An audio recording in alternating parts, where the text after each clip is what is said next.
সালাত আমি বলি তাহলে আবার তুই কি আল্লাহ নবী আমি কবি আমি নামাজ পড়ছি ফজর পড়ছি যোহর পড়ছি আসর পড়বো মাগরিব পড়বো ইশা পড়বো কায়দা আপনার ইমানের আপনার ইমানের দুর্বল ইমান নিয়ে উঠে আপনি রাজনীতি গণতন্ত্র করেন পদ্ধতি কোনটা কারে গণতন্ত্র বানানো না না গণতন্ত্র আল্লাহ নবী নবীজি হলো রাজনীতি করছে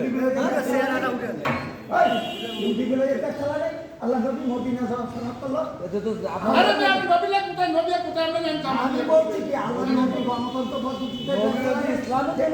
যারা ছিল সবাই তারা সম্মতি দিচ্ছে না কোথায় হচ্ছে নবী ওরা দেশ চালাইছে কিন্তু সবাই সম্মতি দিচ্ছে যে আপনি যেভাবে চালান এইভাবে চালাই